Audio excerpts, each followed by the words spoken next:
Bonsoir et bienvenue dans ce nouvel épisode d'Église du Monde sur KTO. Et j'en profite pour vous souhaiter à toutes et à tous un très joyeux Noël en ce 25 décembre 2025. À cette occasion, nous consacrons ce soir un épisode aux chrétiens de Terre Sainte.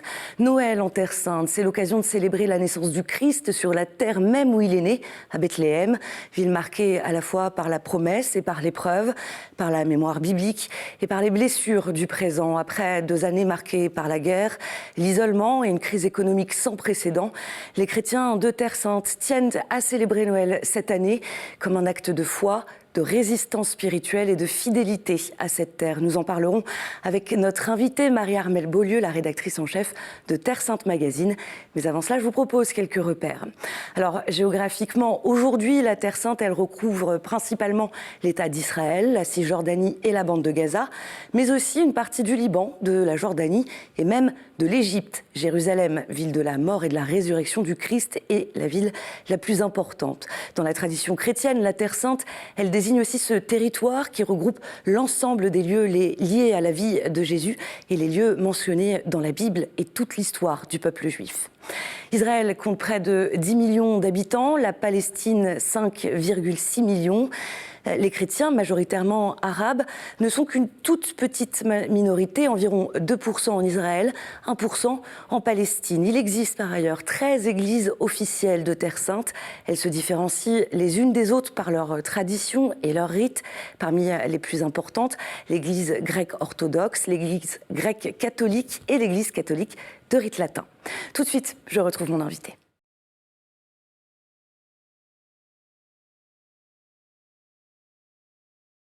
Marie-Armelle Beaulieu, bonsoir. Bonsoir Marion. Merci d'être avec nous sur le plateau d'Église du Monde. Merci. Alors, je rappelle aux téléspectateurs que vous êtes la rédactrice en chef de Terre Sainte Magazine depuis 20 ans.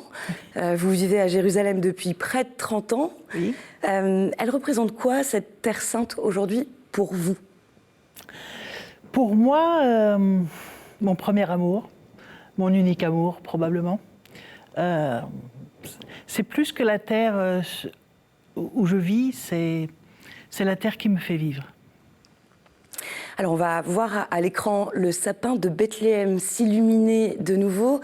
C'était le 6 décembre dernier sur la place de la Mangeoire. Regardez.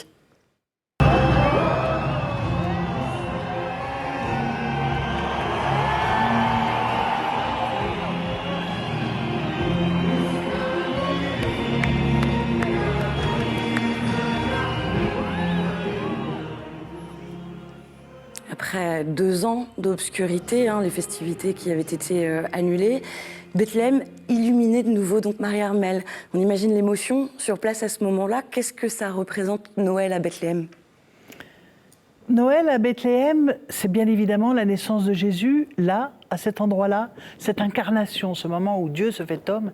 Et c'est énorme, non seulement pour les Bethléemites, pour tous les gens chrétiens qui vivent sur la Terre Sainte que vous avez nommée, mais bien évidemment pour le monde, en tout cas le monde chrétien.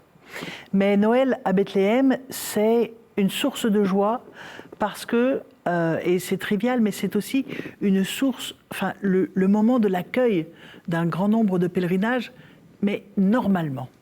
On va en parler de ces pèlerins qui sont absents. On va y revenir sur le sens spirituel de la fête de la Nativité. C'est la célébration d'une naissance, c'est Dieu qui vient parmi nous, vous le disiez. Comment cette promesse dans la nuit de Noël, le texte d'Isaïe, je cite, « Le peuple qui marchait dans les ténèbres a vu se lever une grande lumière ». Comment cette promesse, elle résonne aujourd'hui pour vous ? Pour moi personnellement, pour les Bethléemites. Pour vous et pour les gens qui sont à Bethléem, pour la population. Pour la population chrétienne, mais je dirais aussi la population musulmane de Bethléem, c'est une source de joie et d'espérance. Et je dis bien pour les chrétiens et les musulmans, parce que précisément c'est la lumière dans la nuit. Et plus que jamais, après ces 2 années de guerre, enfin il y a un cessez-le-feu, mais la guerre n'est pas terminée. Donc, même si Bethléem s'est accordé le loisir, la joie de renouer avec les illuminations, comme on l'a vu, les cœurs sont encore meurtris parce que la situation est encore excessivement difficile. Mais Noël et le fait de célébrer Noël, de célébrer non pas seulement un enfant, mais 7 enfants qui, pour les chrétiens, est un enfant Dieu, c'est vraiment une source de joie qui nous transporte pour vivre la réalité dans sa dureté. Et quand j'utilise le mot transporter, hein, c'est-à-dire qui nous déplace, qui nous remet en mouvement alors que la situation aurait tendance à nous figer, à nous paralyser, à nous terroriser. Eh bien, cet enfant, finalement, nous remet en mouvement. Alors, juste avant de poursuivre, je vous propose de regarder un extrait de la série documentaire inédite diffusée sur KTO, intitulée « En Terre Sainte avec la Bible », où l'on suit la bibliste Marie-Noël Tabu et Michel Sultan, guide route biblique depuis 40 ans, une promenade en les murs de la basilique de la Nativité à Bethléem, donc. On parle tout le temps de Jésus de Nazareth, et pourtant il naît à Bethléem. Oui, mais parce que ses parents ont été obligés de se déplacer ici pour un recensement. Donc ils sont venus ici, au hasard du recensement, et il se trouve qu'elle accouche ici. Mais que nous, plus tard, ça nous intéressera de beaucoup qu'il soit né à Bethléem, parce que le Messie doit naître à Bethléem. En fait, Jésus doit naître à Bethléem, recensement ou pas. Ou alors absolument, parce que sinon il ne peut pas être le Messie. Parce que Bethléem, c'est avant tout... La ville de David, et donc le père du Messie, l'ancêtre du Messie promis. Et vous remarquez ces planches de bois, ouais. Il y a en dessous le sol de la toute première église, de l'église de Constantin, et ce sont des mosaïques que l'on protège. Et alors, on les ouvre, quelquefois on va en ouvrir une, et la semaine d'après on la referme et on en ouvre une autre. C'est une manière de protéger. Donc il y a des traces visibles de la première strate, si vous voulez, du IVe siècle. Donc on a un peu toute l'histoire du sanctuaire ici. On a la grotte qui est à l'origine de tout, hein, c'est le point de départ. Ensuite, il y a une première église dont les seuls vestiges visibles pour nous ce sont ces mosaïques. On a l'architecture elle-même qui est justinienne, hein, du VIe siècle. La décoration faite au temps du royaume latin de Jérusalem. Ici, ce sont les conciles œcuméniques. Hein, quand on essaye de déchiffrer un petit peu le grec, hein, les premiers conciles qui sont représentés là. De ce côté-ci, c'est plutôt la généalogie de Jésus, d'accord ? Hein, et des fresques avec représentant des saints, des pères de l'Église, d'Occident et d'Orient.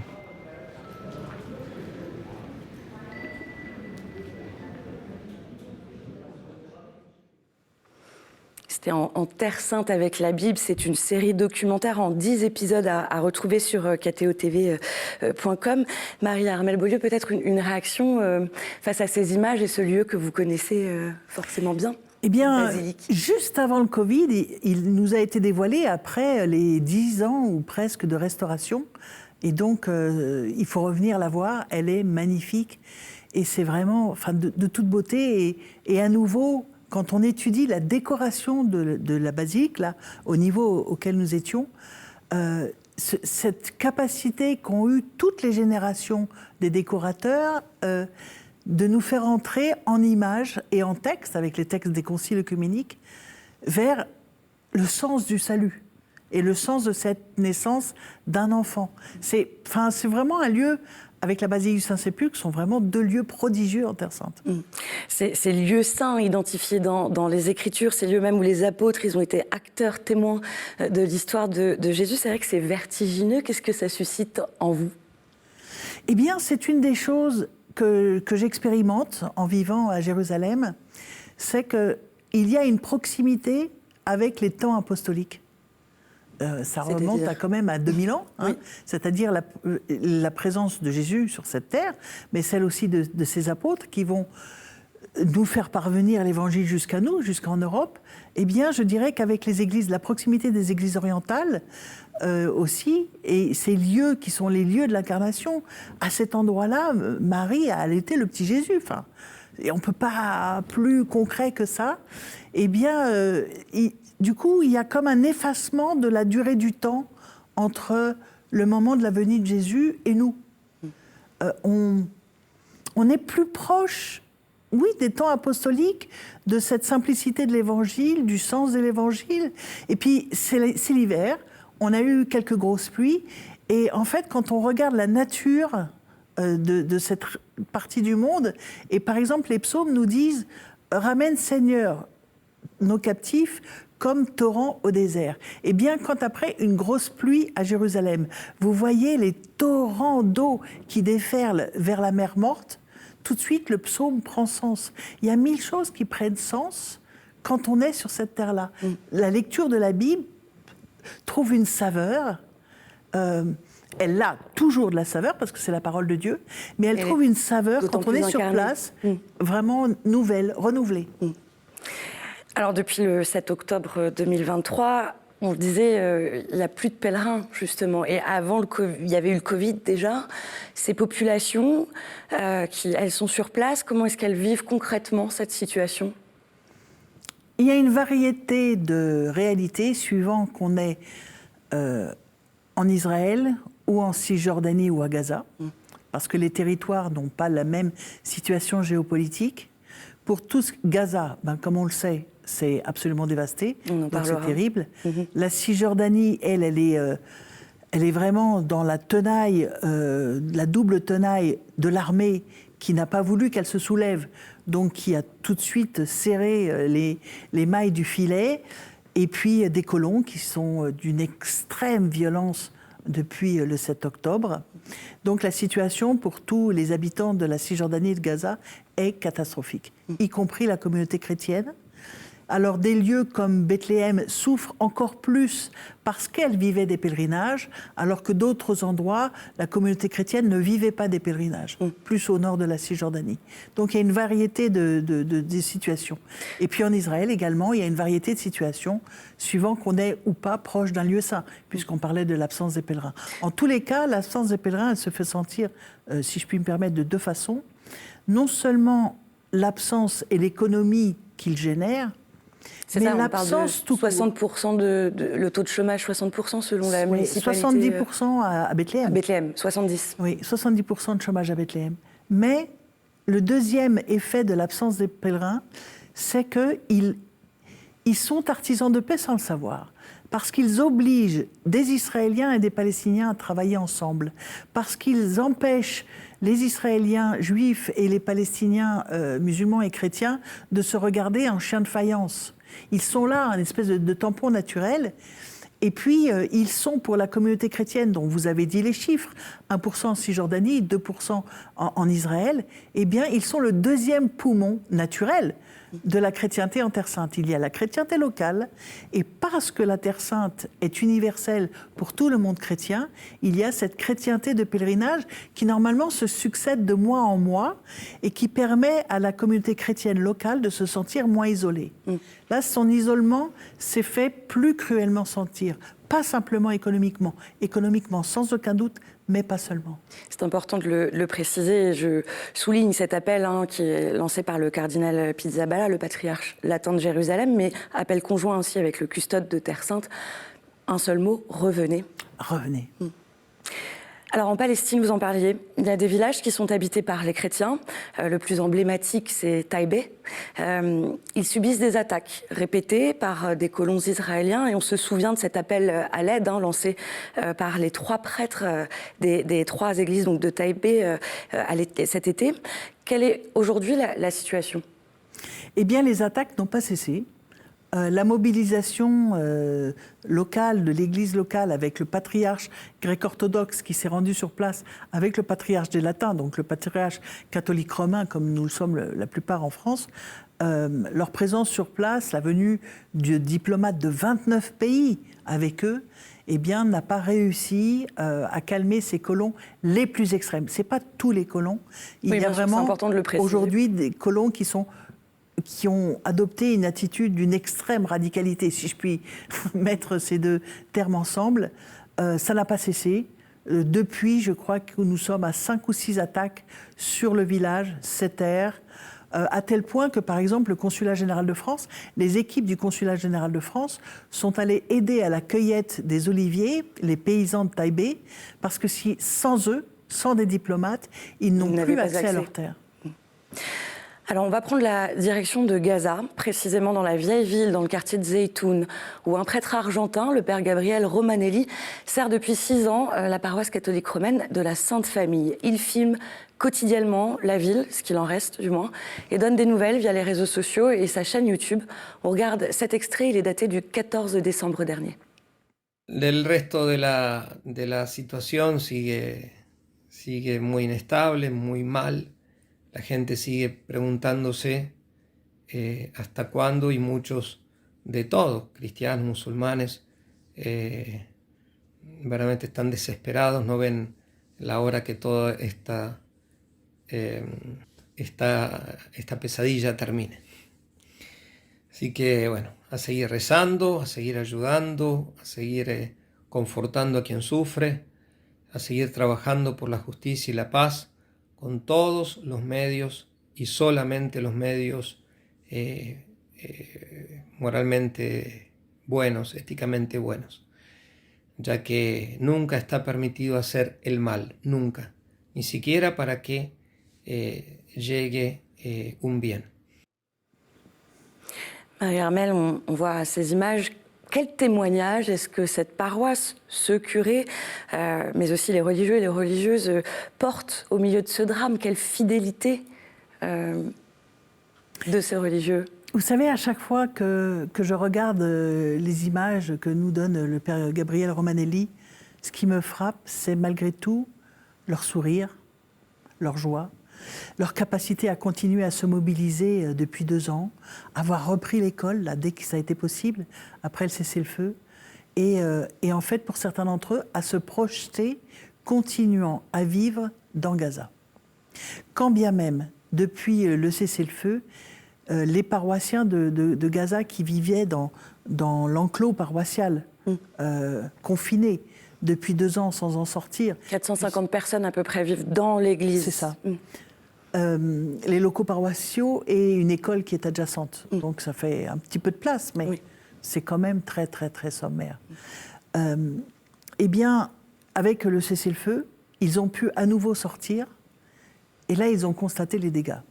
Et ils ont pris un coup au moral. Autant vous le dire qu'ils ont pris un coup au moral. Néanmoins, il y a certains de ces chrétiens qui disent « on restera quand même à Gaza », parce qu'il y a toujours eu des chrétiens à Gaza, et il faut maintenir cette présence chrétienne.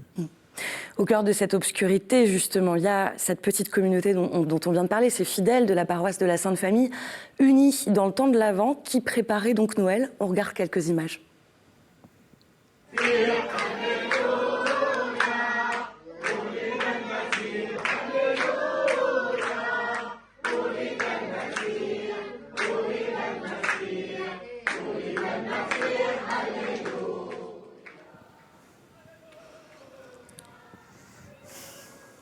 On voit la simplicité, et en même temps ça rejoint ce que vous étiez en train de dire, cette puissance aussi de la vie de cette paroisse au cœur de Gaza, au moment de Noël. Ils sont exceptionnels. Franchement, nous prenons une leçon de vie auprès d'eux tous les jours depuis 2 ans.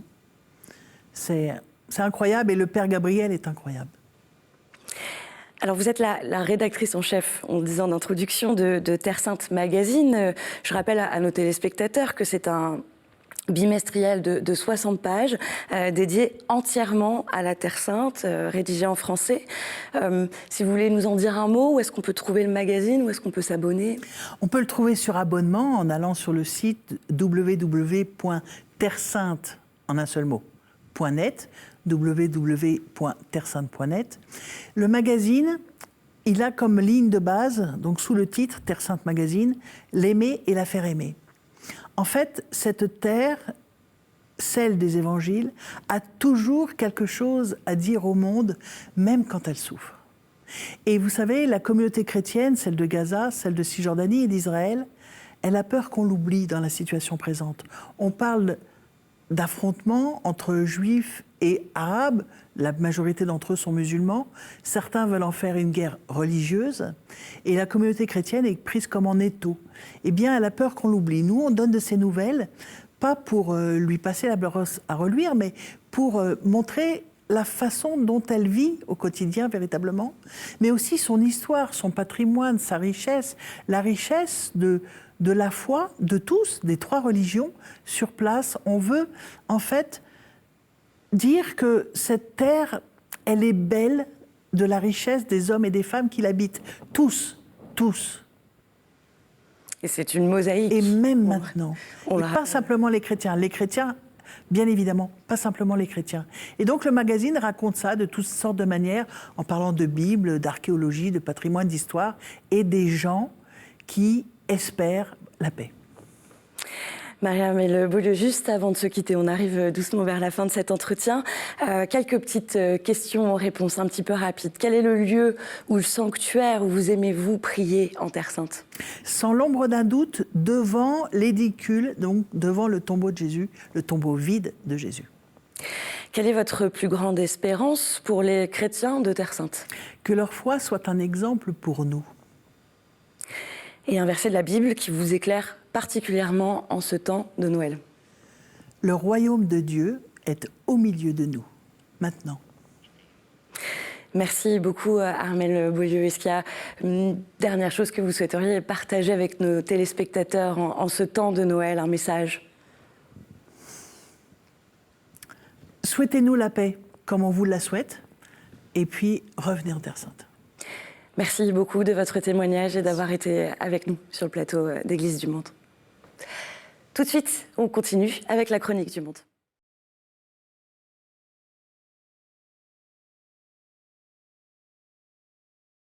Nous prenons la direction du Liban où l'on retrouve cette semaine le père Michel Aboud, le président de Caritas Liban. Bonjour à tous. Jésus est né, alléluia.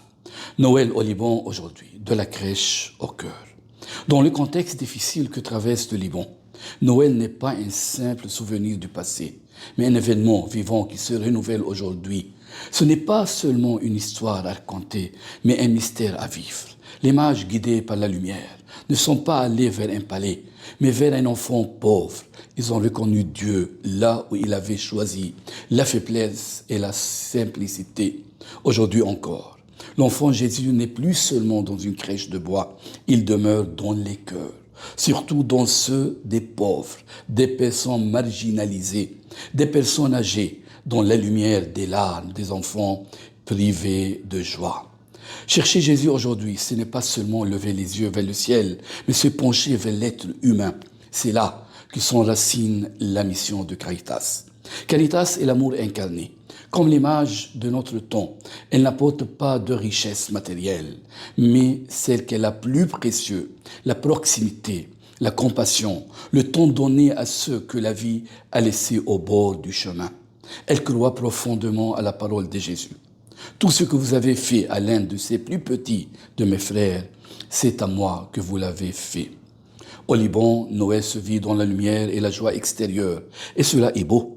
Mais Caritas pose une question essentielle. Cette joie atteint-elle vraiment tous les cœurs?